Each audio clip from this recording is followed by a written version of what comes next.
At first glance, London seems like a single continuous city. But what if its origins tell a different story? One of two Londons, separated not by distance, but by centuries. At the height of Roman rule, Londinium thrived within its stone walls. Yet after Rome's collapse, the heart of the city didn't simply decline, it shifted. A new settlement, Lundenwic, emerged along the Strand, bustling with trade while the old Roman center grew strangely silent. In this documentary, we'll uncover why early medieval traders abandoned the fortified Roman hub, how this open market community rose on the banks of the Thames, and why the growing threat of Viking raids forced Alfred the Great to drag London back behind those ancient walls. We'll trace the conflicts, economic pressures, and political decisions that shaped the city's evolution, from a deserted fortification to a vibrant trading emporium, and finally, to the reborn medieval London that set the stage for the metropolis we know today. Understanding this forgotten chapter of London's past is essential for grasping the city's identity, its shifting centers of power, its resilience, and the forces that continually reinvented it across the centuries. By exploring these two Londons, we gain insight into the foundations of one of the world's most influential cities. But before we begin, if you're excited to discover how London transformed across the ages, make sure to subscribe and tell us in the comments which part of this journey through early London fascinates you the most. After the invasion in 43 CE, Roman surveyors chose this bend in the river because it funneled movement. Anyone who crossed or shipped goods could be watched, taxed, and, if needed, stopped. The site offered a solid bank on the north side, a manageable width for a crossing, and access to inland routes. A fort rose on higher ground to guard both bridge and road approaches. From that core, roads radiated to Colchester, St. Albans, and the south coast, turning a military foothold into a node in a wider network.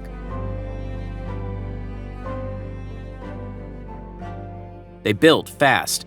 Temporary timber gave way to more permanent timber-framed buildings with graveled streets set on a rough grid. Near the bridgehead, officials set up weighing tables and clerks' offices to register cargoes. Storehouses lined the waterfront, so grain, hides, and metals could move from riverboats straight into commerce. The administrative presence mattered as much as the soldiers. Records, seals, and taxes tied the settlement to the imperial system. Once processes worked, merchants followed. Traders from Gaul, Spain, and the Rhineland found a convenient market linked by river and road to Britain's interior. By the later 1st century, the town expanded beyond its initial fort. A forum and basilica complex took shape, housing markets, law courts, and civic offices. Streets became more standardized, with drainage ditches and timber sidewalks. Public buildings signaled that this was more than a camp. A bridge toll and river customs created predictable costs and reduced risk, which meant more ships came. Workshops clustered near the water, smiths forging tools and fittings for ships, potters supplying domestic wares, and traders handling amphorae of wine and oil. The settlement's energy grew from thousands of small transactions rather than a single grand project. The river dictated how the city functioned. The Thames was tidal here, so planners installed landing stages and simple quays that allowed loading at different water levels. Barges pushed inland with imported goods, while outbound cargo carried British products, wool, lead from the Mendips, and agricultural surplus to continental markets. Roads reinforced this flow. Carts rolled in from farmsteads and villas, paying duties at gates and crossing points. As money circulated, Services multiplied: bathhouses for hygiene and social life, shrines for travelers and residents, and lodging for visitors attached to trading houses. Authority followed wealth. Provincial offices shifted more of their work to Londinium because the records, people, and money were there. Governors needed access to a port and to information, and the basilica provided both. The town's legal and fiscal machinery kept it attractive. Contractors could rely on contracts being enforced, and shippers could secure storage and credit. Over time, the political map reflected reality on the ground. The city became the capital of Roman Britain, not by decree alone, but because administration moved to the place where the ledgers balanced and the cargoes landed. One structure anchored all of this: the bridge. Built in timber and rebuilt across generations, it linked north and south banks and concentrated traffic into a single manageable stream. Because no rival crossing survived the demands of trade and defense, it remained the only dependable Thames bridge in the region for over 1,000 years. That bottleneck shaped the town's streets, the placement of markets, and the rise of the port itself. As the 2nd century opened, Londinium stood as a planned, connected, and governable city, its fortunes bound to a river it measured, taxed, and mastered. By the early 3rd century, Londinium moved from construction site to mature city. Estimates put the population in the tens of thousands, dense by provincial standards and large for the northwest provinces. The street grid ran with more confidence, and public buildings sat within a landscape of shops, workshops, and townhouses. Administrative offices kept records moving, while shipmasters, warehouse owners, and craftsmen tied the city's routines to the wider economy. This concentration of labor and money pushed the settlement into the first rank north of the Alps, with daily life built around predictable schedules of markets, shipping tides, and court days. Walk through its neighborhoods, and the diversity shows in the finds. Inscriptions, burial goods, and imported wares point to residents from Britain and the continent, and also North Africa and the Eastern Mediterranean. Soldiers posted from distant units married local families, while traders set up long-term bases near the port. Floodways bended. Amphora brought sauces and oils that joined British cereals and livestock. Household shrines mixed deities from different regions, and dedications at temples suggest a civic life that could hold multiple identities at once. The result was a multilingual city where accents shifted from street to street. Amenities underwrote that urban identity. Bathhouses provided washing, exercise, and business encounters, staffed by attendants who kept furnaces stoked and water cycling. Temples punctuated districts, while markets spilled from the forum onto adjoining streets. On the northern edge, an amphitheater staged spectacles and public gatherings. Domestic comfort rose in step with public works. Wealthier houses installed hypocaust systems, raising floors on small pillars so hot air could circulate, and lining rooms with plaster to retain heat. Wall painting, mosaics, and finer tablewares signaled status without removing the household from the rhythms of the port. Trade scaled those rhythms up. Ships from Atlantic and Mediterranean routes unloaded wine, olive oil, garum, and fine ceramics. In return, exports left by river and road, lead ingots stamped with producers' marks, hides, wool, and worked metal. Merchants timed arrivals to the tide and sought secure storage in riverside warehouses, while brokers matched cargo to buyers and extended credit across seasons. The city's hinterland felt the pull. Villas and farmsteads upriver sent produce in bulk, and boatmen specialized in short-haul transport that fed the larger ships waiting at deeper berths. Roman engineering made all this predictable. Streets were paved and cambered to shed water, and side drains fed into larger channels that ran to the river. Timber quays extended the usable waterfront across the tidal range. Maintenance crews patched road surfaces and kept culverts clear so carts did not bog down in storms. Water supply improved with wells, and, in districts with higher demand, conduits that brought cleaner sources closer to workshops and public buildings. Security reduced friction. Watch posts at gates and along the port deterred theft and enforced customs. Amid that bustle, writing and accounting left their own traces. In waterlogged layers, archaeologists found wooden writing tablets, the ink long gone, but the scratches preserved. Among them sits the oldest handwritten document yet recovered in Britain, a small but concrete link to clerks and traders who tracked debts, deliveries, and agreements.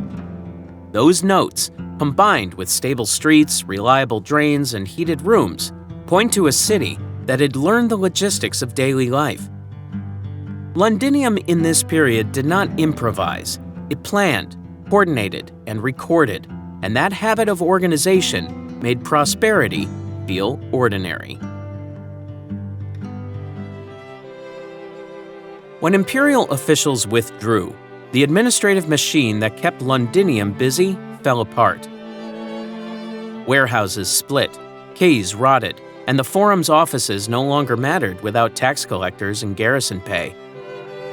The stone walls still stood, but the habit of life inside them ebbed away. Without the army and provincial bureaucracy, the market they had regulated and protected lost its certainty. Traders favored other landing places, and the tidal foreshore beside the old bridge saw fewer cargoes. A city built on schedules, tides, court delays, tolls, slipped into silence as maintenance stopped and buildings decayed. New settlers arrived across the southeast, but they did not repopulate the grid inside the Roman walls. Early Saxon communities preferred ground to the west, on lighter soils and closer to open landing beaches. There, around a mile from the abandoned core, a fresh settlement took form near the Strand and today's Covent Garden. People called it Lundenwic, a trading wick by London. It did not adopt stone streets or monumental forums. Instead, it grew as a ribbon of timber halls, sunken featured buildings, and fenced plots along tracks that led down to the water. Lundenwic worked because it matched the river. Boats could beach on the tidal sand and shingle, unload directly onto carts, and push off again with the next tide. The absence of heavy fortifications meant easy access for small craft from estuaries along the North Sea. Traders from the Frankish coasts brought cloth and fine ceramics. Links to Scandinavian harbors supplied raw materials and craft items. From Britain's interior came grain, wool, salt, and hides. The site functioned as a flexible emporium rather than a walled town, tuned to the tide and to seasonal traffic. Craftwork anchored the local economy. Antler and bone workers cut combs and pins. Metal workers produced brooches, rivets, and tools, recycling imported scrap as needed. Loom weights and spindle whorls show textile production in household and workshop settings, while fish bones point to steady catches from the Thames and creeks downstream. This mix of crafts, fishing, and trade created resilience. If foreign cargoes ran late, local works still turned out goods and food went to market on the foreshore. When ships did arrive, finished items found buyers alongside imported wares. The settlement's openness did not mean disorder. Rulers in the southeast understood the value of a toll point. Over time, royal oversight shaped how trade happened without building high walls. Officials could license markets, take dues on landings, and ensure weights and measures had some consistency. That made Lundenwic predictable enough for long-distance merchants, but light enough on fixed costs to stay attractive. The community expanded along the Strand as plots subdivided, trackways stabilized, and zones for craft, storage, and landing became more distinct. Religious life re-emerged in this setting. Missionaries and renewed church links brought Christianity back into daily routines. Small timber churches and monastic houses appeared near routes to the shore, set to serve traders and residents. Baptisms, markets, and assemblies shared the same weekly cycles. Burial grounds on the edge of settlement tied families to the place. Faith provided networks that stretched across the channel, useful to merchants who relied on trustworthy contacts as much as safe harbors. Centuries later, the exact footprint of this market town slipped from memory, buried under later streets and houses. Its true location only came back into focus in the 1980s, when investigators matched finds and features west of the old walls. The result reframed early medieval London, not a shrunken remnant inside Roman stone, but a maritime emporium that chose the open shore. The open shoreline that served traders also drew armed crews looking for silver, stock, and supplies. From the late 8th century into the 9th, longships began to test the Thames. Raids hit monasteries, coastal ports, and river markets across the North Sea network, and Lundenwic sat exposed along a landing beach with no stone circuit to slow a hostile approach. Ships could pull up on a falling tide, strike quickly at storehouses and workshops, and be gone by the next flood. Traders learned to move with caution, and arrivals thinned as news of attacks traveled faster than cargoes. The damage fell in waves. Fires gutted timber halls and stalls, and plots near the foreshore show breaks in use where activity once ran season by season. Imports dropped, with fewer continental wares reaching stalls that used to showcase Frankish cloth or Rhenish ceramics. Hordes of coins buried and not retrieved signal fear and flight. Some merchants shifted inland or upriver, following safer routes and smaller markets. By the mid-9th century, the case for an open wick weakened. Without a buffer or payoff to guarantee security, the very features that made the port efficient became liabilities. The strategic answer pointed east, back toward the Roman circuit. The river bend there offered control over bridge and bank, and the old wall, though broken, gave a base for defense. As the struggle against Viking armies sharpened, leaders needed a place that could hold garrisons, receive supplies, mint coin, and host markets without inviting disaster. The calculus changed from access first to security first, because without secure exchange, trade would bleed away to fortified rivals. In 886, Alfred moved to reset the map. He reoccupied the Roman site and ordered the walls repaired, recutting ditches and preparing gates to manage movement. Markets shifted into this reconstituted Lundenburg, where the bridge and riverfront could be guarded and tolls overseen under watch. Streets inside the circuit realigned around defensible routes, and new timber quays extended the protected waterfront, letting ships unload under shield rather than onto an open beach. The Burr system tied London into a chain of fortified centers able to share troops and warn of fleets. The city changed from a loose emporium into a managed stronghold with an economy to match. Coinage reforms gave weight and trust back to payments, and new dies struck in London signaled that authority had returned with standards. Royal and civic officers enforced market rules and watched scales and measures, while the bishopric and emerging wards helped organize labor and repair. With a defensible landing place, long-distance traders began to return, and craftwork revived inside the perimeter along streets seeded for parish life and regular trade. Control of money and message mattered as much as the wall. In intervals when Viking leaders held sway, mints in London struck coins that carried their names in Latin, a device aimed at local legitimacy and the continuity of exchange. Whether under English or Viking control, the city's economy required believable currency and predictable tolls. That continuity under stress kept contracts possible and cargo moving. By the century's end, the fortified settlement operated as both shield and engine. Armies could stage at the bridge while officials recorded dues and guarded stores. The Thames again linked hinterland and sea, but now under gates and towers instead of foreshore stakes.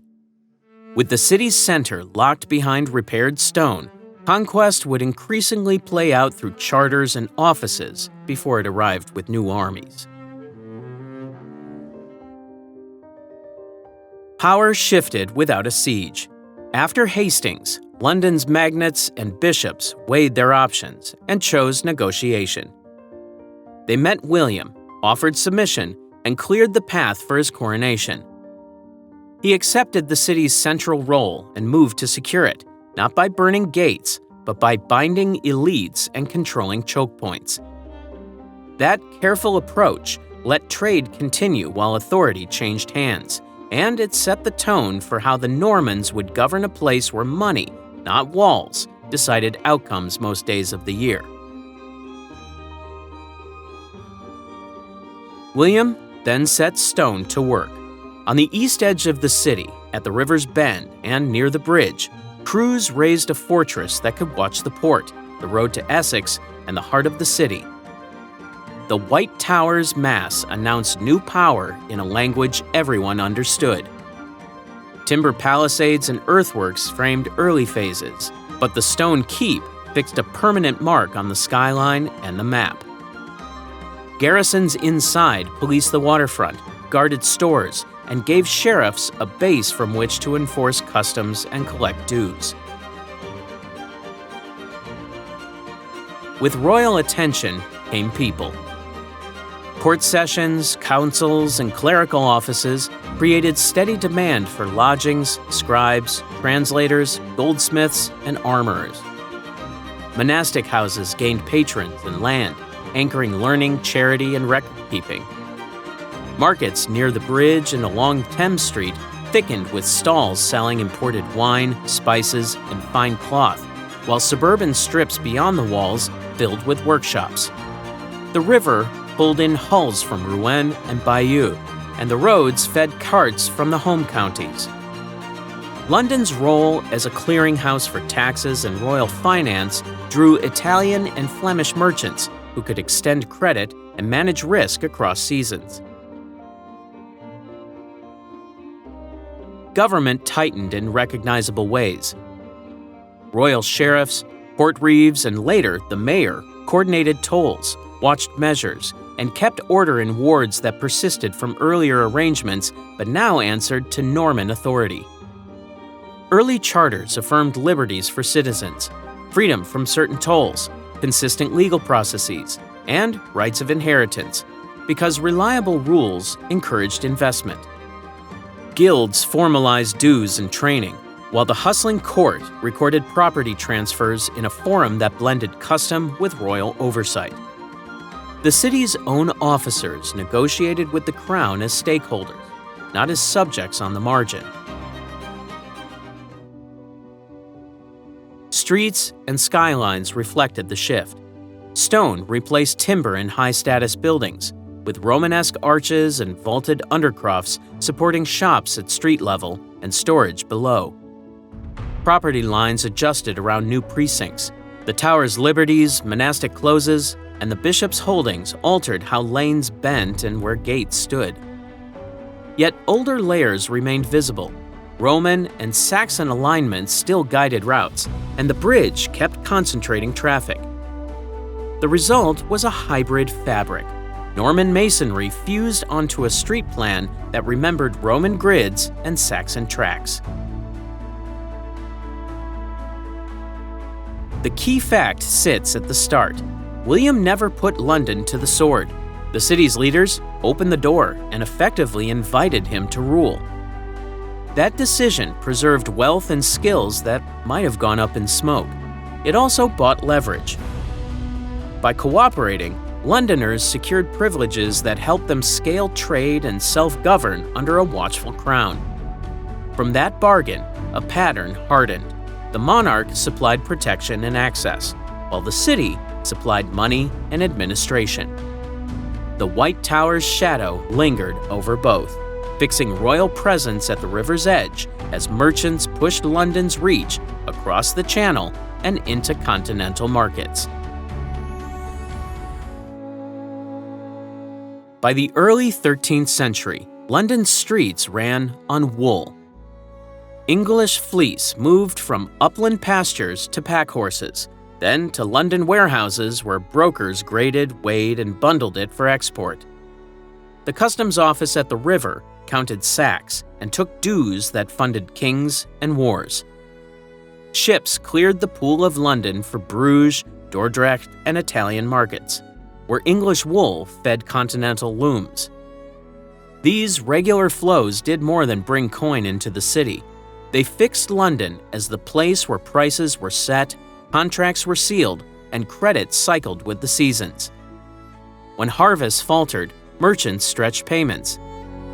When flocks grew, they booked space months ahead and locked rates by seal. Guilds turned that traffic into an ordered system. Craft fraternities and merchant companies set entry rules, trained apprentices, and enforced standards on cloth finishing, metalwork, leather, and victuals. They checked weights and dyes, and they fined offenders who shaved measures or mixed poor fiber into bales. The structure protected reputation across borders, because a sack marked for London had to meet expectations in Flanders or in a Lombard counting house. Guild halls doubled as courts and meeting rooms where disputes settled without clogging royal justice. The guild liveries on processions showed hierarchy and pride, but the daily work was sober. Supply good wares, keep stocks moving, and hold prices within agreed bands. The river carried the plan. Along the Thames, wharves at Queenhithe and Billingsgate took in casks and crates with cranes and winches. Carters moved goods onto Thames Street and up into the wards, where porters stacked them in undercrofts cool enough for long storage. Imports filled the same lanes on the way back: wine from Gascony in tons, bulk salt, dried fish, dyes, fine metalwork, and spices. Tidal knowledge counted as much as capital. A missed tide meant missed profit. Lightermen and watermen ferried goods between deep-drafted ships and the shore, reducing risk of grounding and speeding turnarounds. Foreign communities slotted into this machine with privileges negotiated by treaty or charter. Hanseatic merchants kept a base that handled Baltic wax, timber, and furs, and they operated under rules that reduced their exposure to local courts. Traders from the Low Countries brokered cloth and moved credit across fairs. Italian companies extended large loans and settled accounts in a web that linked London to Bruges, Paris, and the fairs of Champagne.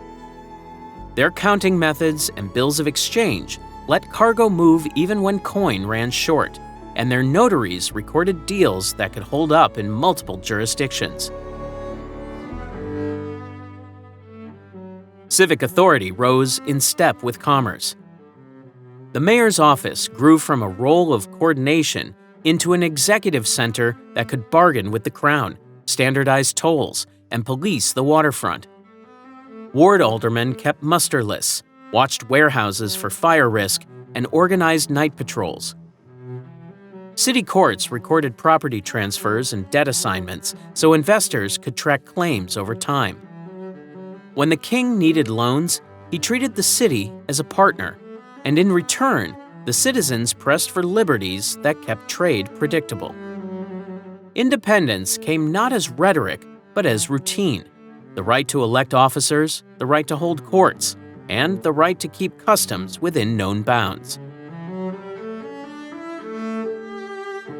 Across this network, one structure concentrated movement each day. Medieval London Bridge held rows of shops and dwellings, narrowing the way so carts and pedestrians stalled in tight queues. It worked like a stone village over water, complete with tolls, fires to tend, and neighbors who argued across windows as the river surged below. That choke point shaped delivery times and shop hours, and it reminded everyone that in London, profit and patience shared the same road. When the plague arrived in 1348, the city's routines failed all at once. Parish bells tolled without pause, burial grounds filled, and work stopped in wards where whole households disappeared in a week. Streets that had handled steady flows of carts and watermen fell quiet. Rents crashed in some lanes, while others sat vacant with doors open and shutters hanging. Parish records from the following years show replacement clergy moving quickly through posts, a sign that the disease hit every layer of urban life. Later outbreaks returned in pulses, breaking recovery whenever confidence began to rise. With fewer hands, survivors could bargain. Masters struggled to keep workshops running, and landowners sought labor at terms the market would no longer support. The Crown tried to cap wages and compel service through ordinances and the Statute of Laborers. In practice, enforcement lagged.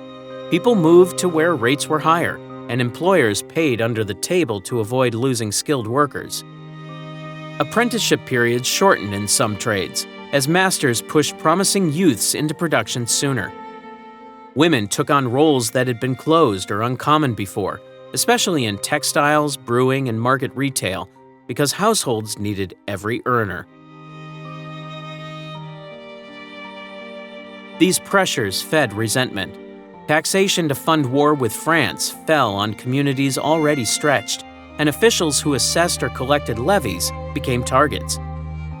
In 1381, rebels from the southeast reached the city, entered through the gates opened by sympathizers, and struck at records, prisons, and the men who embodied royal authority. They moved to the Tower, where, in the confusion, they even released the king's pet lion.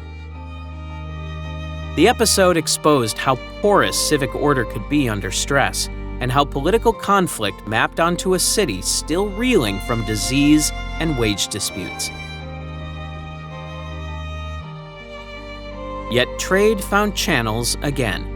Imports of wine, salt, and metal goods resumed through the port, and the wool trade adjusted with new brokers and revised contracts. Immigration from the countryside and from abroad refilled workshops and tenements. Empty plots became opportunities for those with capital. Investors combined properties, rebuilt with better materials, and installed fire breaks that city officers preferred. Rents stabilized as landlords courted tenants with improved facilities, including access to wells and shared yards. Royal projects played their part in restoring confidence. Repairs to bridges and wharves ensured the port could turn ships quickly. Palaces and ecclesiastical precincts drew craftsmen into steady employment, anchoring skills that spilled over into private work. New market sites eased congestion and spread risk across neighborhoods, rather than forcing all trade through a single choke point. Civic authorities formalized night watches and fire regulations, and they required clear labeling of goods and more consistent measures, which helped buyers trust sellers again. Cultural attitudes shifted with new wealth patterns. Bequests from survivors funded chantries and hospital foundations, but they also endowed guild chapels and halls, tightening links between trade, charity, and civic identity. Literacy spread within mercantile circles as record-keeping expanded. Domestic diets improved for many households that could now afford more meat and imported staples. Even housing changed. More tiled roofs, glazed windows in wealthier homes, and separated work and living areas and properties near the river.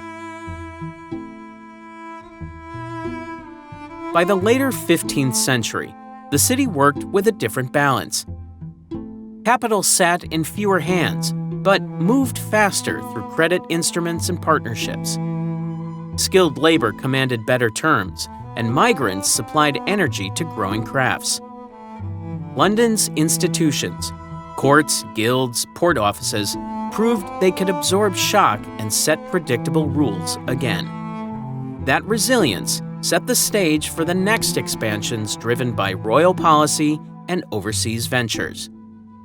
The streets that had fallen silent now served a more flexible economy geared for large risks and larger returns. The Tudor crown made London dependable, and dependable places draw people. Royal courts sat more often in and around the city. Legal business moved through chancery, and customs receipts rose with each shipping season. Merchants followed the paperwork. Artisans set up near steady demand. Armorers by the court, fine cloth finishers near mercers, victuallers in lanes that fed river traffic. Foreign traders secured lodgings and partners who could translate rules into profit. Stability did the quiet work. Contracts held, debts were enforced, and roads and wharves saw regular repair. As the crown's centralized authority, it also concentrated opportunity within reach of the Thames.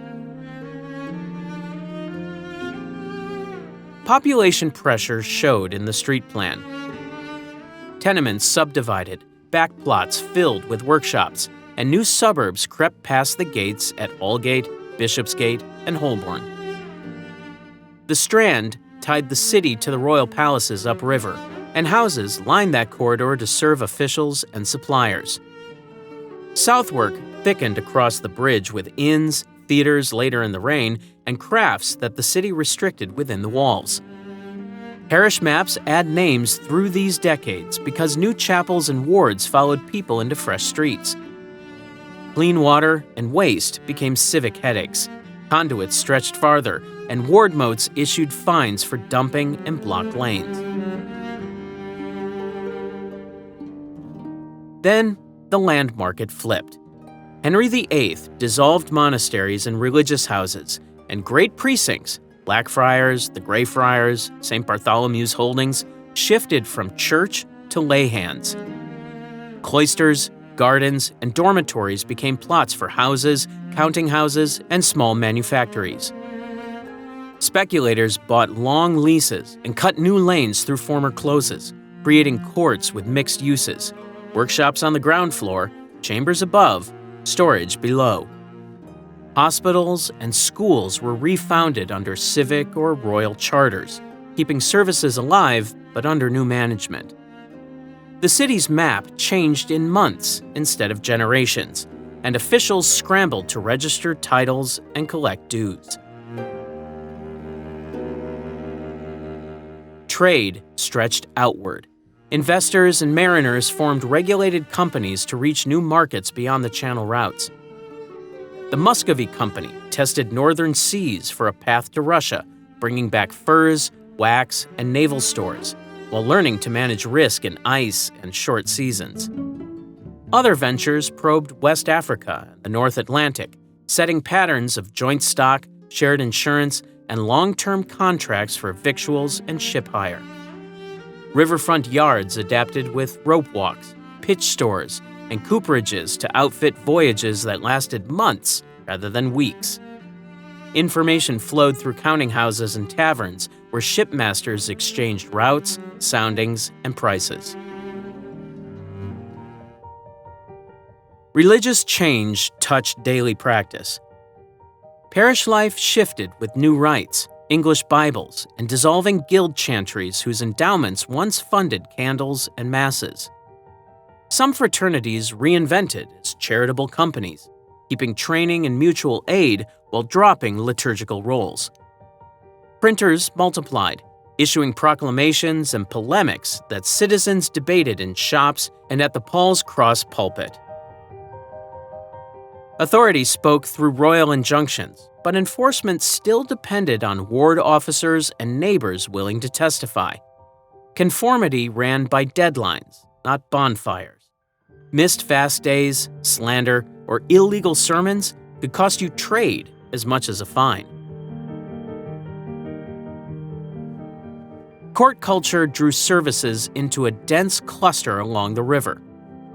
Whitehall expanded from a former archbishop's palace into a rambling complex with tilt yards, galleries, and staterooms that needed a permanent workforce. Its conveniences signaled new standards, including one of Europe's earliest flushing toilets, a curiosity that courtiers discussed with equal parts interest and doubt. That mix of novelty and routine summed up the era.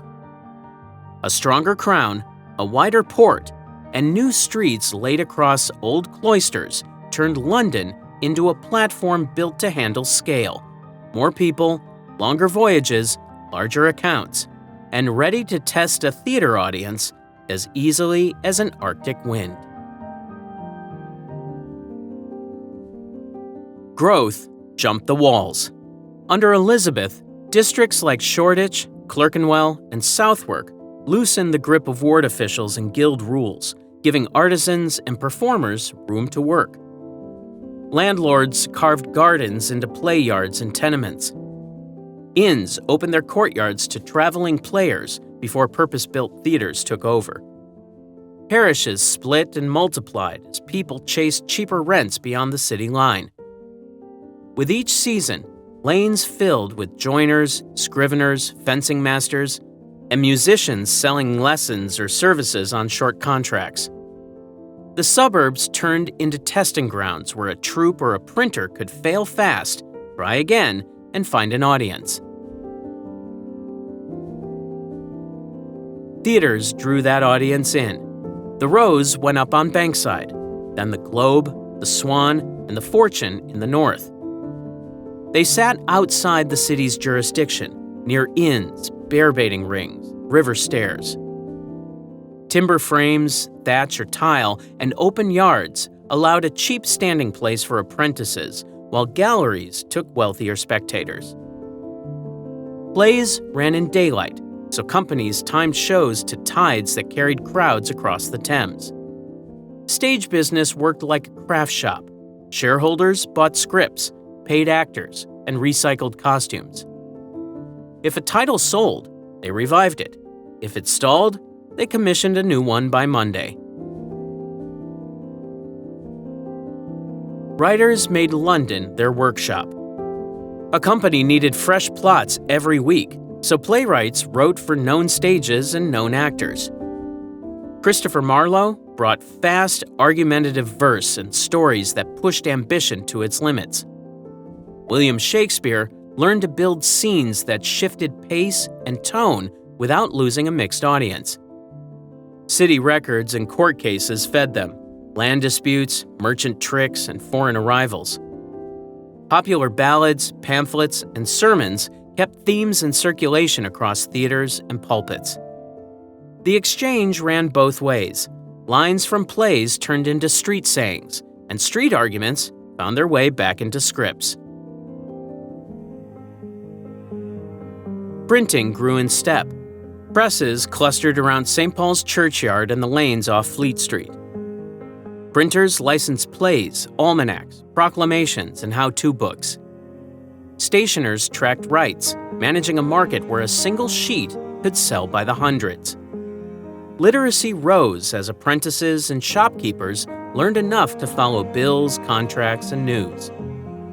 With more readers, pamphleteers sharpened their voices. Consumer goods followed the same path. New dyes, ruffs, gloves, pins, and playing cards moved through stalls near the river and into suburban shops that kept longer hours and looser rules. The docks told a wider story. Ships left for Bordeaux, the Baltic, Morocco, and the North Atlantic.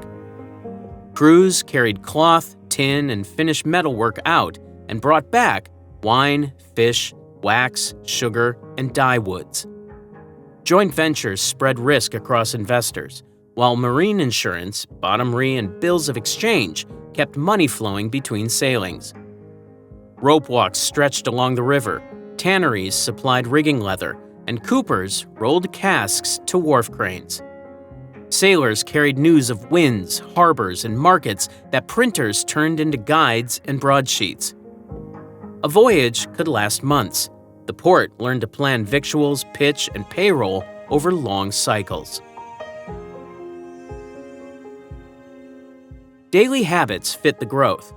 Water supplies were uncertain and often dirty, so beer served as the standard drink at home and at work.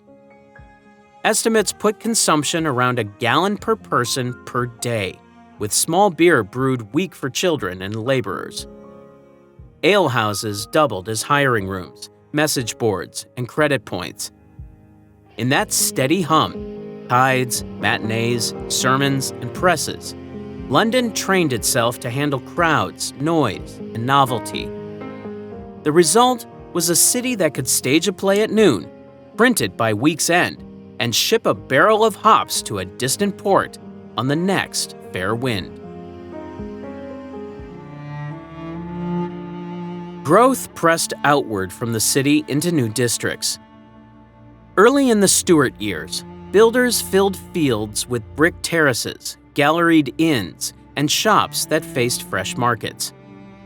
Covent Garden gained planned streets and a central piazza served by fruit and vegetable sellers. West along the Strand, noble houses stretched toward Whitehall, drawing tailors, goldsmiths, and coachmakers into steady work. Cheapside remained dense with retail, while Smithfield handled livestock and meat. New exchanges and walks gave merchants and lawyers places to conduct business, meet clients, and compare rates. The river stayed busy with lightermen moving coal from the north, feeding household hearths and furnaces that fired kilns and brewed beer across the suburbs. Growth brought friction. Disputes over church ceremony and governance sharpened. Some parishes pushed for plainer services and stricter Sabbath keeping, while others kept ceremonial habits that critics called corrupt. Preachers filled pulpits with arguments about authority, conscience, and the bounds of royal power. Printers around St. Paul's spread tracts that sold quickly to apprentices and shopkeepers. At the same time, monopolies and court fees angered traders who felt squeezed by grants to favorites. Street processions turned into tests of loyalty, and sermons doubled as political signals. The city's wards heard different answers to the same questions, and neighbors took sides.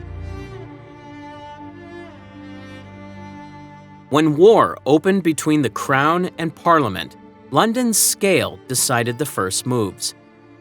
The merchants who handled customs and credit backed Parliament with loans and supplies. Guilds kept muster rolls, and trained bands drilled in open fields beyond the walls. Foundries cast shot, and workshops turned out pikes and matchlocks. The Thames served as a supply line, carrying grain, powder, and timber to fortified points. City committees tracked stores and paid wages so garrisons could hold positions without slipping into disorder. Political leadership concentrated in halls where aldermen and members of parliament met, wrote orders, and managed correspondence with counties that needed cash and direction. Fear of a royalist push forced a change to the ground. Engineers, soldiers, and laborers laid out a ring of earth and timber around the capital. Ditches, ramparts, sconces, and forts linked by lines created a continuous barrier across fields and tracks. The circuit reached about 18 miles, the largest set of military earthworks built in England. Gates controlled movement, and watchmen enforced curfews. Within the ring, builders reused spoil for brickyards and leveled ground for drill. The defenses required thousands of hands, paid on day rates that kept money in circulation even as trade slowed at the margin. War habits altered daily life.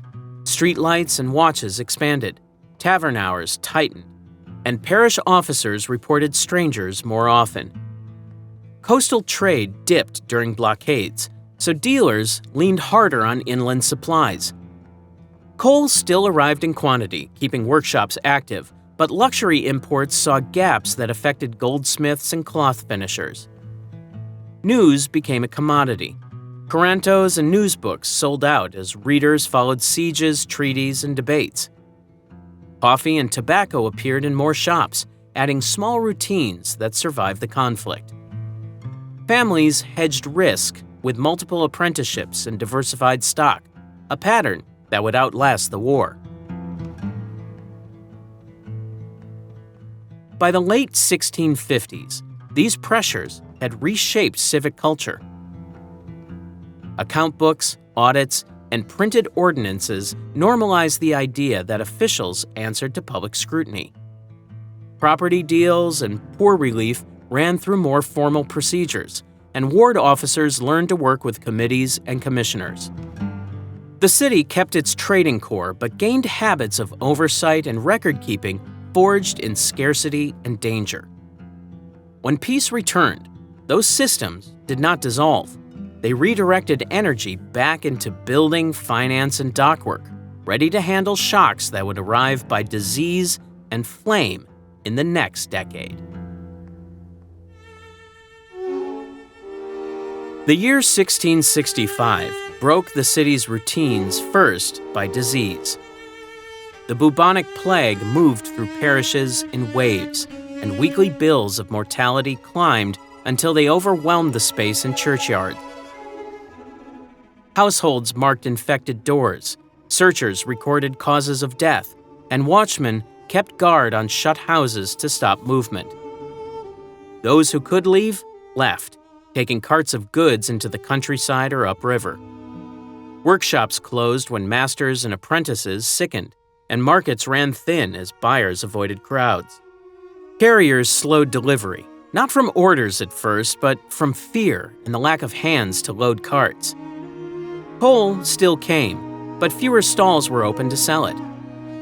Many physicians left or limited visits, so neighbors became nurses and grave diggers when officials could not keep up.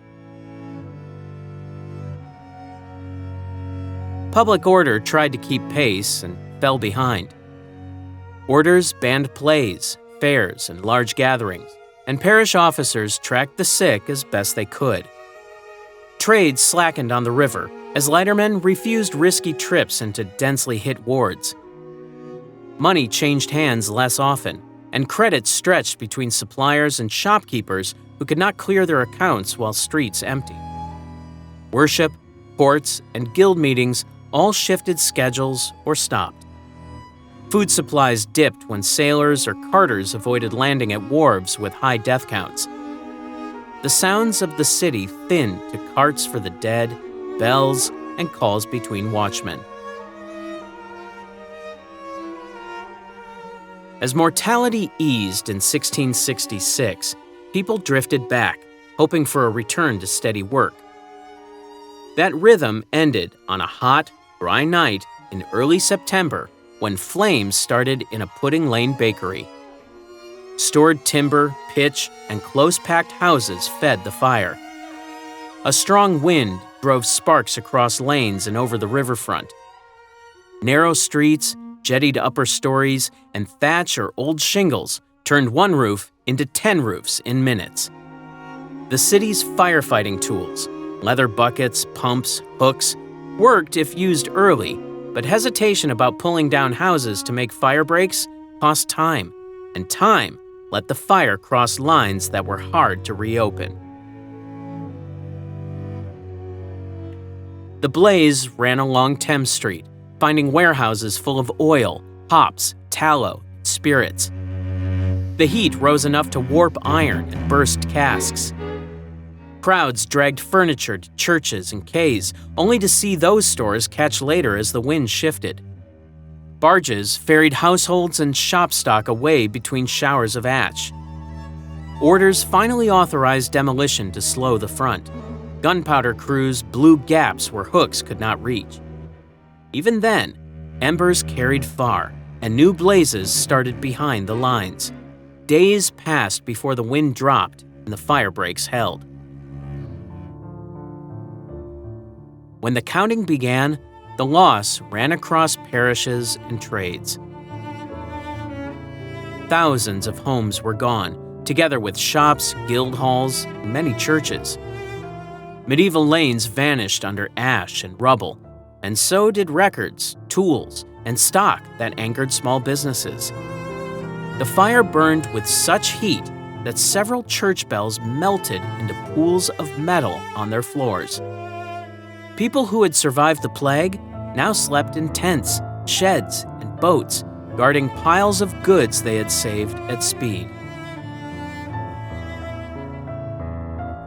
Back-to-back disasters forced decisions about design and rule. Timber and overhangs had to give way to brick and tile. Lanes needed width for fire engines and carts, and river access had to stay open for emergency movement. Officials tightened inspection, and insurers began to turn risk into rates. Clearing debris created new sightlines, and talk of wider streets and straighter fronts took hold. The next phase would bind these choices into contracts, drawings, and a city plan that treated fire, water, and traffic as problems to solve rather than customs to keep. The embers of the fire cooled, and within weeks, the city turned from shock to planning. Surveyors paced the blackened lanes, chalked lines, and mapped the losses street by street. Authorities issued rebuilding ordinances that pushed owners to act or forfeit plots. The goal was not to recreate the maze that had burned, but to impose order on it. Parish vestries and guilds coordinated funds, while temporary markets went up to keep food and trade moving. Stone yards and brick kilns multiplied along the river, and barges hauled materials in a steady chain. New rules set the tone. Timber-fronted houses gave way to brick and stone facades with regulated heights and standardized cornice lines. Party walls had to be thicker. Projection walls over the street were curtailed. Roofs shifted to tile. Alleys narrowed by centuries of encroachment were cut back, and key thoroughfares were widened to serve as fire breaks and to move carts without snarl. The rebuilding laid out straighter lines for Cheapside, key market spines, while new quays turned toward the growing tide of trade. Water conduits and drainage were repaired and, in places, rationalized to keep runoff away from homes and cellars. Christopher Wren stepped into this landscape with an engineer's eye and a mathematician's patience.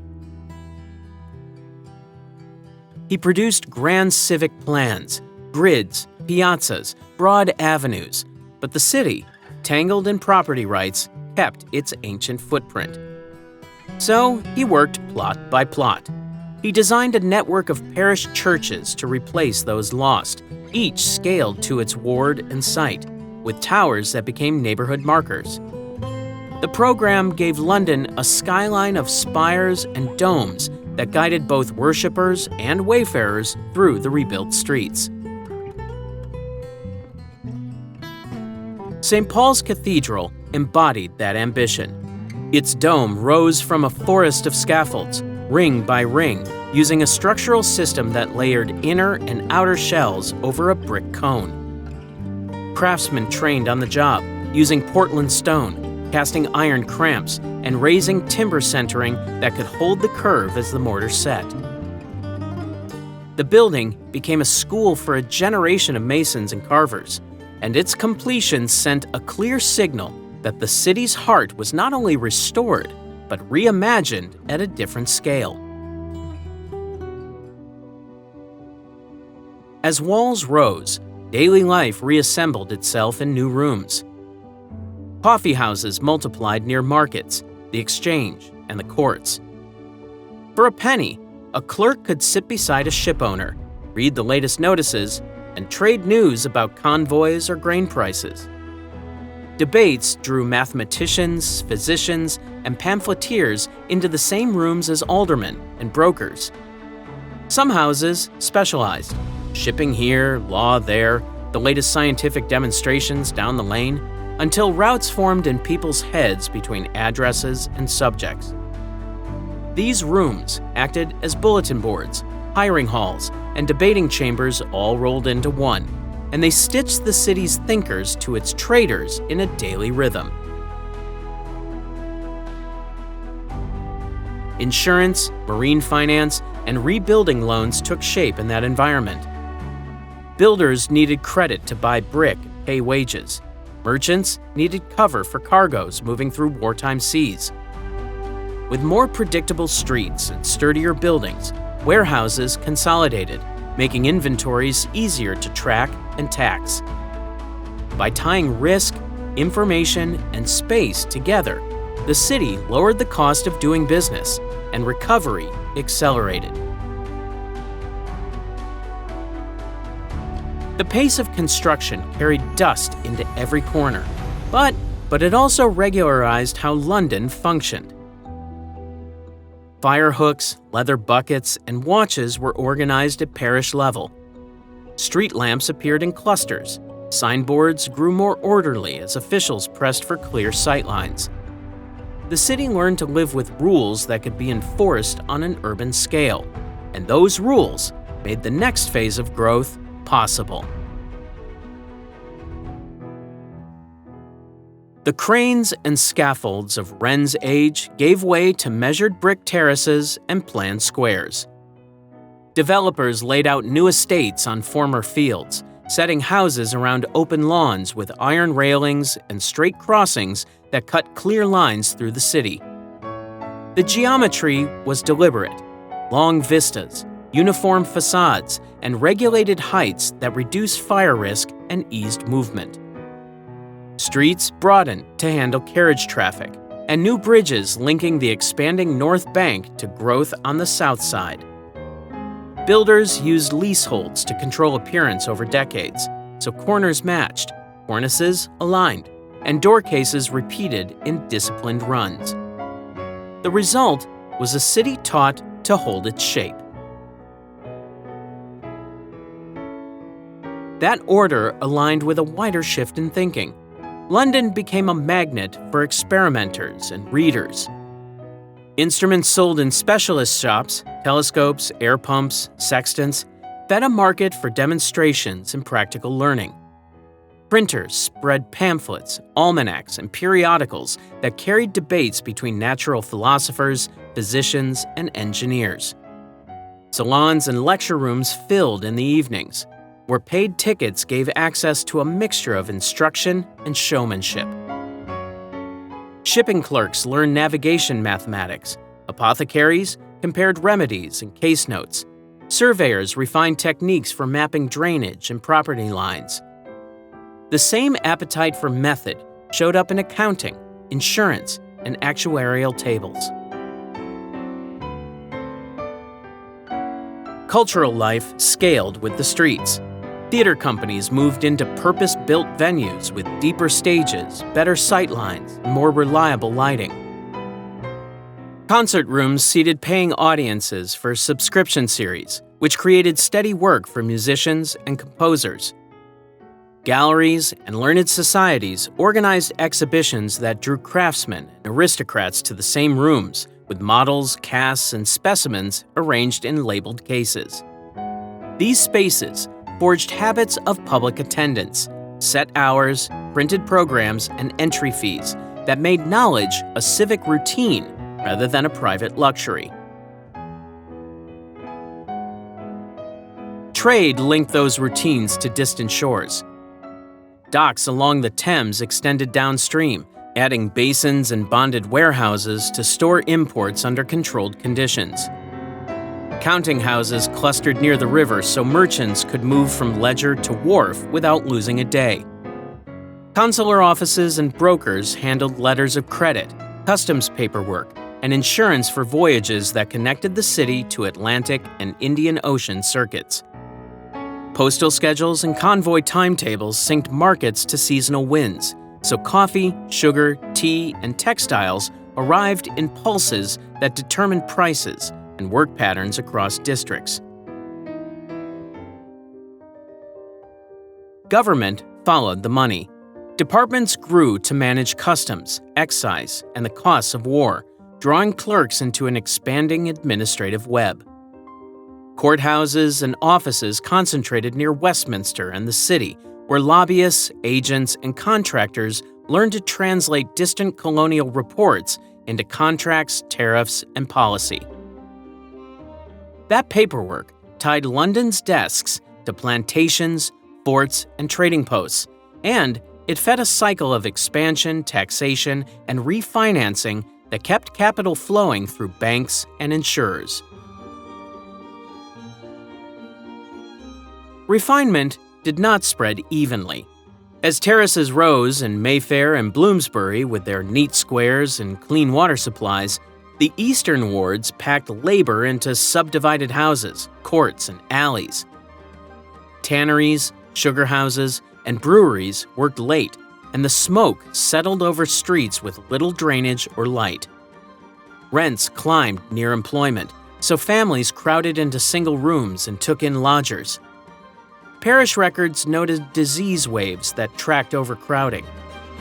Reformers counted privies and wells, while landlords added floors and lean-tos to meet demand. One institution tried to bridge these worlds. The British Museum opened its doors as a public national museum, allowing entry to anyone who applied, regardless of rank. Visitors could request access to collections, read in a library, and join the same orderly paths that defined the city outside, turning curiosity into part of urban routine. Growth accelerated again, but the pace felt different from the careful grids of the last era. London drew in labor from counties, Irish ports, and later from continental Europe. Hiring agents stood near docks and markets, sending workers toward riverfront yards, iron foundries, print shops, and clothing workshops. New lodgings appeared where work clustered, subdividing houses into rooms and corners that could be rented by the week. The city counted births and arrivals faster than it could mark new streets on maps, and whole neighborhoods took form before services reached them. Industrial work threaded itself through older districts rather than replacing them outright. Steam engines powered breweries and mills. Small factories pressed metal parts for ships and machines. Dye works and tanneries followed the watercourses down to the Thames. Brickmakers chewed through clay near the edge of town and shipped stacks inward by barge and cart. Developers extended terraces along fresh roads, then capped them with workshops at the rear. Chimneys multiplied, and with them, the habits that supported shift labor, early markets, cheap cookshops, and pawn shops that floated a week's rent. Movement set the tempo. Canals reached in first, linking the city to coal fields and pottery towns. Wharves specialized by cargo, timber here, grain there, coal in broad basins, and locks regulated the flow so carriers could keep schedules. Once rails arrived, time tightened. Termini carved new precincts at Euston, King's Cross, and later elsewhere, where porters, carters, and booking clerks translated timetables into wages. Overnight journeys brought fish and produce for morning markets, while parcels and newspapers moved with a speed that reset expectations for trade and news. The scale of growth outpaced the pipes and drains beneath it. Ports and alleys pooled waste because sewers, where they existed, served only a few streets and often ran to the nearest ditch.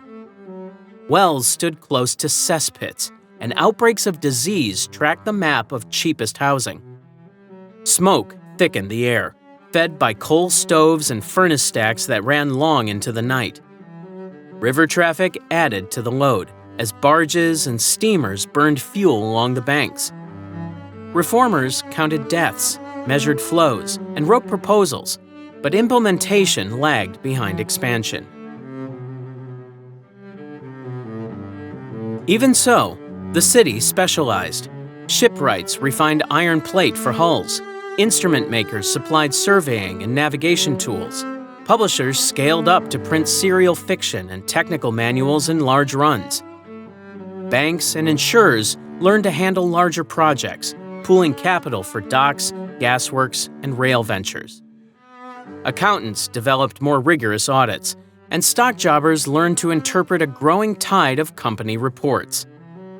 Patents flowed from workshops where skilled labor met steady demand, and firms adjusted quickly when a tool, solvent, or gear saved time. Transport did more than move goods. It rearranged daily life. Workers settled along lines that could guarantee an arrival time, and traders designed contracts around delivery windows. Markets shifted with the rails, and older river stairs lost business to inland depots. Police forces and street lighting extended in stages to match the zones where night work and late trains drew crowds. The city learned to manage mass movement as an everyday condition rather than an event. By around 1850, London held the largest urban population on Earth. Crowded, smoky, and inventive, it had pushed its edge outward, filled its yards upward, and built a metabolism on steam, schedules, and credit. The next step came from tackling the water underfoot. Railways, docks, and law courts turned London into a working map of schedules and jurisdictions. Under Queen Victoria, whole districts grew from estates into managed neighborhoods with boards, vestries, and new civic buildings. Town halls, libraries, and schools appeared in step with widened roads, gas lighting, and waterworks. Train lines pushed suburbs outward, while tramways and horse buses connected edge streets to central markets. The police standardized beats, and post offices set reliable delivery times that tied homes to the city's core. Exhibitions and public parks trained crowds to move in orderly flows, making mass attendance part of everyday life. Engineering gave the system a backbone. Joseph Bazalgette directed intercepting sewers that carried waste away from local drains to outfalls far downstream. Brick tunnels, some large enough to walk through, ran beneath main roads, linked by pumping stations that kept gradients working on flat ground. Embankments along the Thames reclaimed land for roadways and carried pipes and sewers inside their walls. The work reduced outbreaks tied to contaminated water and freed riverside space for quays and promenades. Underground railways expanded from shallow cut-and-cover lines to deeper routes, first pulled by steam, then powered by electricity, which allowed longer tunnels with cleaner air. The capital's desks governed far beyond the river. Ministries, courts, and the bank organized taxation, debt, and policy that touched factories in India, farms in Australia, and ports in Africa and the Caribbean. Telegraph cables shortened decision times so the city could coordinate fleets, tariffs, and mail packets to regular timetables. Shipping registers, commodity exchanges, and insurance tables turned distant harvests and weather into prices on a board. Museums, academies, and learned societies framed that reach as study, collecting specimens and data that fed back into navigation, surveying, and medicine. People arrived from all directions. Dock laborers from the Irish counties worked alongside sailors from Bengal and the Cape. Artisans from Europe joined furniture shops and goldsmiths. Markets adapted with new foods and dress, while churches, synagogues, and mosques found rooms in back streets and former chapels. Yet the city policed itself with strong norms. Sabbaths, closing hours, parish charity rules, and temperance campaigns set expectations, and schools drilled punctuality and penmanship as civic virtues. Public notices fined spitting, loitering, and hawking in restricted zones, and employers screened workers through references and lodgings.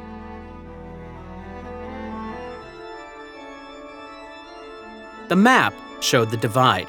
West End terraces displayed stucco fronts, servants' quarters, and private mews, while the East End packed families into courts behind warehouses.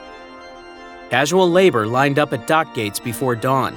If turned away, men sold tools to cover rent arrears. Philanthropic housing companies built model dwellings with shared laundries and regulated stairwells, but demand exceeded supply. Medical officers tracked typhus and smallpox street by street, and workhouse infirmaries overflowed during winters. At the same time, department stores, music halls, and art schools filled evenings for those with wages to spare. Street lighting took on an odd twist along the Thames. Engineers tapped gas derived from sewage, routing methane to lamps that burned with a steady glow. Waste drove illumination, a neat loop in a city learning to manage its own byproducts. As transport kept extending, commuters settled beyond the old core, and a daily tide formed across bridges and into termini. The next wave of projects would focus on managing that tide from the ground up. Edwardian London balanced polish with strain. Hotels, department stores, and tea rooms set a genteel tone, yet rents rose faster than wages in crowded districts from Stepney to Southwark. New garden suburbs spread along rail spurs with tiny plots and tram links, while inner streets carried a dense mix of lodging houses, small workshops, and corner shops. Civic boards extended baths, libraries, and clinics, but relief often lagged behind demand. Leisure expanded with football grounds, music halls, and cinemas, and newspapers reached doorsteps twice a day. The city felt orderly on the surface, yet union meetings, rent strikes, and suffrage marches showed how thin that order could be. Electric light crept from central districts to new estates, first in theaters, shops, and banks, then in street lamps and homes. Power stations on the river drove tramways and illuminated bridges, and switchboards turned night into usable hours for clerks and press rooms. Telephones stitched offices together. Exchanges trained operators to route calls at speed. Motor cars and buses pressed against horse traffic, so councils resurfaced roads, widened junctions, and set rules for licenses and speed. Ambulances and motorized fire engines cut response times. Water filtration improved, refuse collection centralized, and a growing public health corps tracked cases and vaccination rates. The underground gained deep-level electric lines, which smoothed journeys across town and opened fresh commuter belts. War in 1914 reoriented the city overnight. The War Office and Admiralty expanded staffs and requisitioned buildings near Whitehall. Rail termini became funnels for troops and equipment, and dock basins turned into assembly points for convoys. Banks managed war loans and foreign exchange. The post office carried coded messages and parcels to the front. Factories converted lines into shells, uniforms, and aircraft parts. Overseas offices liaised with dominions and colonies for food, metals, and manpower, and shipping controllers balanced convoy schedules against submarine risk. Rationing boards set allowances, and price controls stabilized staples, while queues formed outside bakeries and butchers. Labor shifted to meet the gaps. Women entered munitions plants, offices, trams, and postal routes in large numbers, trained by supervisors who wrote new manuals for safety and timing. Trade unions negotiated wage scales and hours for these roles, and canteens and creches appeared inside some workplaces. Schools organized allotments, parks turned to vegetable plots, and rail sidings received grain and meat from overseas with strict paperwork. Charities coordinated relief for refugees from Belgium and aid for wounded soldiers in expanding hospitals and auxiliary wards inside schools and halls. The home front faced a new threat from the air. Zeppelin crews navigated by rivers and rail lines to reach the capital, and the city adapted with dimmed street lamps, covered skylights, and wardens who enforced nighttime rules. Searchlights, anti-aircraft guns, and fighter patrols grew into a layered defense, and factories experimented with camouflage paints. Attacks rattled confidence and pushed authorities to produce maps, drills, and siren signals, turning civilian streets into managed zones after dark. To conserve fuel, the government advanced the clocks in wartime. Daylight savings time squeezed longer work from evening light and eased pressure on coal and gas supplies. Many Londoners protested the change because it threw off meal times, shift handovers, and transport connections. Yet, as factories and depots adjusted schedule, the new clock held, and timetables, wages, and household routines snapped to a fresh rhythm that would outlast the armistice. War returned to London in 1939 with a scale that reached into every district. Bombers followed the river and rail lines to find their targets, and the first heavy raids fell in 1940. Incendiaries and high explosives hit homes, warehouses, power stations, and rail yards. Docks in the East End burned repeatedly, and fires spread through timber yards and storehouses along the Thames. Cultural sites stood in the blast radius as well, and crews worked through blackout to protect collections and board up windows. The nightly pattern set in: sirens, a rush to shelter, and long hours waiting for the all-clear. The underground became a second city after dark. Families carried blankets and enamel mugs down stairways to platforms where wardens marked off sleeping spaces with chalk. Basements, church crypts, and Anderson shelters in back gardens filled where trains ran too far to reach, and householders reinforced cellars with timber and sandbags. Soup kitchens and tea urns appeared on platforms. Nurses and volunteer doctors staffed first aid posts at station entrances. Notices told people where to queue, which tunnel to use, and how to avoid the live rails. Morning brought a shuffle back up the stairs to jobs, queues for food, and schoolrooms moved into church halls or spare offices. Government command shifted beneath the surface. War rooms with reinforced ceilings housed maps, telephones, and cipher links, and staff rotated through watches to manage raids, convoy routes, and the movement of supplies. Departments coordinated with the dominions and colonies for food and raw materials, while shipping controllers rerouted traffic around submarine threats. Couriers and teleprinters kept information flowing across the empire's stations, and officials used situation reports to direct relief crews, repair teams, and civil defense units to the hardest-hit wards. Work continued under strain. Factories staggered shifts to spread risk, and fire watchers took turns on roofs with sand, shovels, and stirrup pumps. Rail workers cleared tracks at first light, engineers patched bridges, tram crews tested lines before service.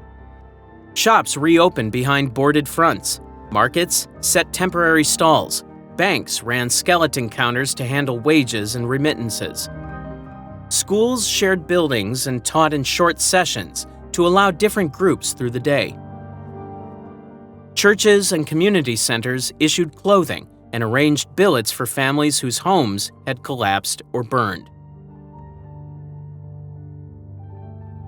Damage shaped the map as weeks turned into months. Whole terraces vanished, leaving bomb sites used as allotments, playgrounds, or car parks till materials arrived for rebuilding.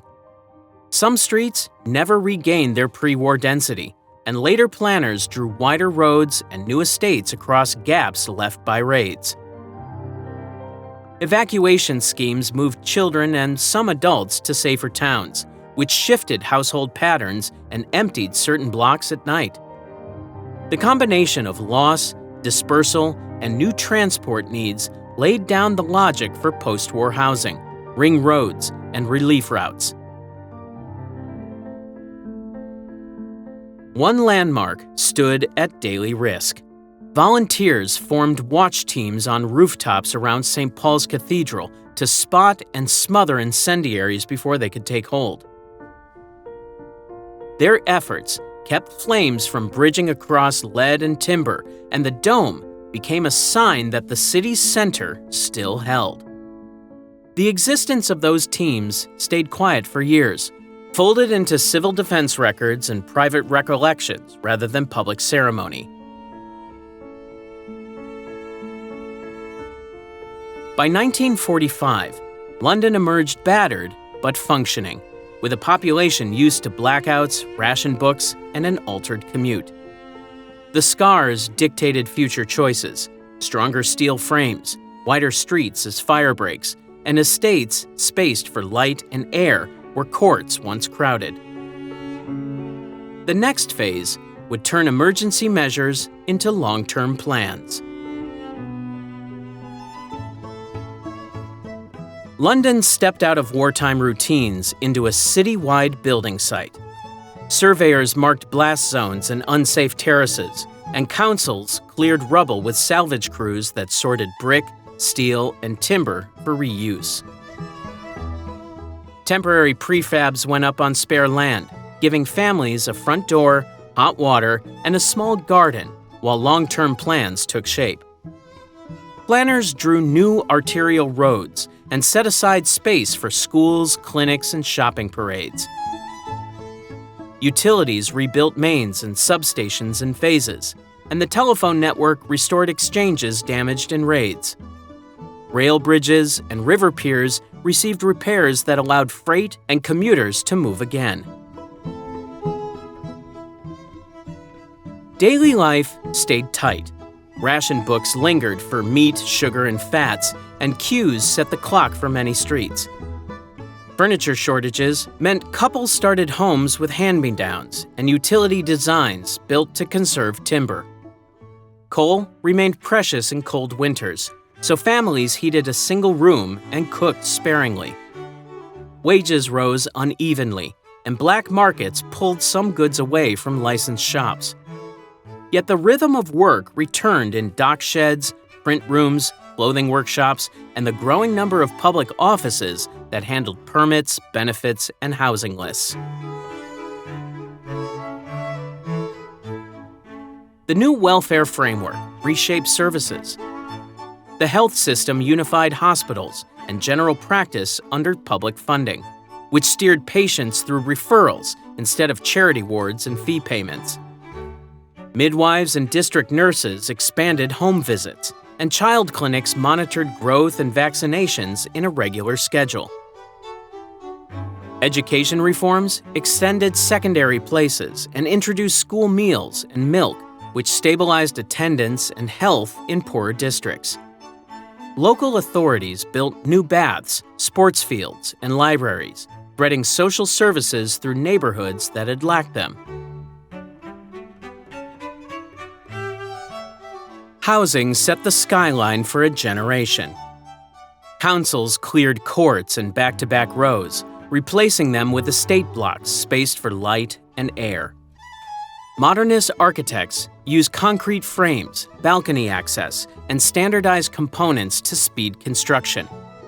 Taller towers followed in some boroughs, paired with community rooms, laundries, and play spaces at ground level. New town schemes beyond the Greenbelt drew families from inner wards, linked by rail and coach, and factories followed, easing congestion where bomb damage had been the heaviest. Road improvements added flyovers and roundabouts, and bus fleets upgraded to diesel as trolley buses were withdrawn. Transport projects stitched the map. Underground lines extended with new stations on housing estates, while British Rail electrified suburban routes to shorten journeys. Bus garages reorganized services around interchanges, and ticketing systems standardized fares across modes. River traffic shifted toward bulk cargo, and container handling began to move downstream, reducing lorry jams near the old docks. Airports gained longer runways and radar, binding London to regular transatlantic and European schedules that fed commerce and migration. Labor and culture changed with the new arrivals. The Windrush generation and other post-war immigrants filled vacancies in transport, hospitals, foundries, and textile trades. Churches rented halls to new congregations. Cafes and groceries introduced foods and music that spread beyond their districts. Unions enrolled workers from these sectors, and training colleges opened pathways into nursing, engineering, and teaching. Boroughs learned to manage multilingual classrooms and to mediate landlord-tenant disputes in cramped private rentals. In 1951, the Festival of Britain tried to lift spirits after years of coupons and queues. Pavilions on the South Bank showcased materials, housing prototypes, and design, while a temporary riverside landscape linked walkways, the Dome of Discovery, and a soaring skylon. The point was simple: give the country a public reset and a reason to look forward. The mood carried into estate openings, school ceremonies, and the first evenings under new streetlights on rebuilt roads. Factories fell quiet, and cranes stopped over the docks, but the city did not stall. Offices and studios took over former warehouses, while banks and consultancies expanded teams that handled global deals, insurance, and data. Printing houses moved toward desktop systems. Small technology firms wrote code for finance and media. Service work grew fast: hospitality, retail, advertising, supported by new telecom links and a workforce that shifted from heavy labor to desks, laptops, and flexible hours. Evening streets filled with bars and late transport, and the economy reset around contracts, projects, and screens rather than furnaces and cranes. The largest physical change unfolded to the east. The Docklands, once a maze of idle wharves, entered a long redevelopment cycle backed by public bodies and private investors. Roads and a light railway stitched derelict basins to central London, and service plots rose in office towers with deep floor plates for trading floors. Canary Wharf set a new skyline, with attention to fiber connections, air conditioning, and on-site power that supported round-the-clock operations. Housing followed in stages. Warehouses converted to flats, new blocks on former yards, and riverside paths that turned closed industrial land into open promenades. Supermarkets, gyms, and schools anchored the new districts, and a weekday tide of workers reshaped travel patterns across the river. People made that shift possible. Migration from Europe, South Asia, Africa, the Caribbean, and later the Middle East widened the city's skill base and everyday culture. Grocers stocked spices and vegetables that fed new restaurants. Fabric shops supplied garments for festivals and weddings. Minicab bases, repair stalls, and money transfer shops lined high streets in outer boroughs. New congregations rented halls on Sundays and Fridays, and local councils adjusted services for multiple languages in clinics, schools, and advice centers. The result was an urban routine that could switch between festivals, markets, and workdays without losing tempo. Music and fashion turned that mix into exportable style. Independent labels pressed records in small runs. Pirate radio beamed scenes across tower blocks, and clubs in Soho, Camden, and the East End tested sounds through long nights. Designers worked from studios above shops, making short lines that crossed into mainstream stores by the next season. Art schools fed galleries that thrived in old breweries and furniture depots, while magazines and television programs amplified new voices. The feedback loop between streetwear, album covers, and video set design made the city a workshop where youth culture doubled as business. Government frameworks caught up. Local authorities negotiated planning deals that traded height and density for public space and transport money. A new citywide structure arrived with the Greater London Authority, giving the capital a single voice on transport, policing strategy, and planning policy. A directly elected mayor set priorities for rail extensions, buses, and development zones, aligning private projects with public goals. Timetables improved, night routes expanded, and strategic plans outlined growth corridors that connected housing to jobs. The scale of language in daily life made a point about what the city had become. By the 1990s, London counted more languages in use than any other city, a fact reflected in school registers, shop signs, and council translation lines. On a single bus ride, a commuter could hear greetings from 3 continents before the next stop. That everyday chorus carried into council meetings and business pitches, where translation headsets and bilingual staff became standard kit. The next phase would add speed to the system, pushing rail through tunnels and fiber under streets as a new century opened. London entered the 2000s with a broad base. Banks, universities, creative firms, and national institutions feeding a steady flow of talent and capital. Campuses expanded laboratories and research centers. Film and television built studios on the edge of town. Design and advertising tightened links with finance and law. International students filled lecture halls, and graduates stayed for work visas and startups. Museums and theaters drew year-round audiences, pairing blockbusters with small venues that kept new writing and experimental work alive. Tourism ran through all of it, from aviation schedules to hotel jobs and weekend retail. East London became the testing ground for large-scale change. Derelict yards and rail lands at Stratford turned into the Olympic Park, with new housing, waterways restored for public paths, and venues converted for long-term use. Transport stitched the site to the network with upgraded stations and links across the Lee Valley.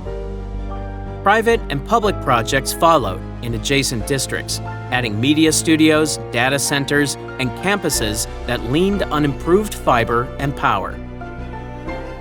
Older high streets nearby mixed repair shops and cafes with co-working spaces, and warehouses shifted from storage to events, kitchens, and galleries. Digitization reset how the city worked. Tech hubs grew in Shoreditch and the city fringe, then spread south and west as firms sought larger floor plates and better power and cooling. Data centers clustered along major cables and near outer ring roads, feeding streaming, cloud services, and financial trading. Offices adopted secure networks and flexible layouts. Teams mixed in-person and remote schedules, supported by expanded mobile coverage and public Wi-Fi in stations and libraries. Logistics adapted to online retail with micro-depots, cargo bikes, and time delivery windows. Contactless fares and real-time apps changed travel habits, making interchange planning part of daily life. Transport investment kept pace. New orbital rail links reduced pressure on central interchanges, while station rebuilds added step-free access and longer platforms. Cross-city tunnels cut journey times and opened redevelopment sites around fresh entrances. Bus fleets shifted toward hybrids and battery vehicles, paired with depots able to charge overnight. Bike lanes formed protected corridors on main roads, and river services added commuter runs that linked piers to business districts. Airports upgraded terminals and rail links to hold long-haul capacity, keeping routes to North America, the Gulf, and Asia on firm schedules. Costs rose with success. Private rents climbed faster than median wages, and key workers faced long commutes from outer zones and towns beyond the boundary. Planning agreements traded height for affordable quotas, but delivery lagged behind demand. Short-term lets reshaped neighborhoods, pulling homes into tourism markets and crowding high streets with weekend traffic. Air quality rules tightened, expanding low-emission zones and pushing older vehicles off central roads. Parks and flood defenses gained new funding as surface water and heat days pressed councils to redesign streets with shade, drainage, and planting. Brexit introduced a new kind of friction. Firms reviewed supply chains, licensing, and staffing. Some moved teams to European hubs, while others doubled down on London's legal and language advantages. Universities recalibrated research ties and student recruitment. Through the turbulence, migration flows adjusted rather than stopped, and communities continued to grow across outer boroughs. One statistic sums up the scale of physical change. In 2 decades, London added more skyscrapers than in the previous 2,000 years. Their clusters redrew the skyline from the city to Canary Wharf and Nine Elms, tracking new centers of work where finance met tech, media, and higher education across long, bright floors. London's journey from a small Roman settlement to a global powerhouse showed how history, culture, and resilience shaped one of the world's greatest cities. If you enjoyed exploring its incredible past, make sure to subscribe for more deep dives into the stories that shaped our world. Your support helps bring more history to life.